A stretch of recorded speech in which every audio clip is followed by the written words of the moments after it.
बरोबर आहे. पश्चाताप एवढ्यासाठी होईल मी काल बोललो, कारण जर सुप्रीम कोर्टाने हे बिंग फोडलं नसतं तर भारतीय जनता पक्षाचा जो परकला प्रभाकर यांनी म्हटले की मोदी गेट आहे. मोदी गेट ह्या शब्दाचा अर्थ फार भयानक आहे. कारण मला वाटतं हा गेट शब्द वॉटर गेट प्रकरणापासून हा जगामध्ये रूढ झाला. त्यावेळेला अमेरिकेचे जे राष्ट्राध्यक्ष होते निक्सन, त्यांचा घोटाळा बाहेर आला आणि त्याला वॉटरगेट हे प्रकरण नाव दिलं गेलं.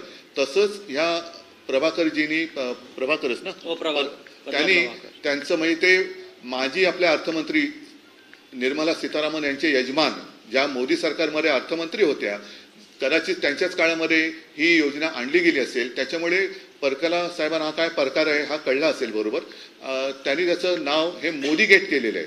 म्हणजे जगातला सगळ्यात मोठा घोटाळा ज्याचा सुप्रीम कोर्टामध्ये पर्दाफाश झाला नसता तर यांना हजारो कोटी रुपये कसे आणि कोणी दिलेत हे कळलं नसतं आणि चंदा दो आणि धंदा लो हे काम यापुढे सुद्धा चालू राहिलं असतं.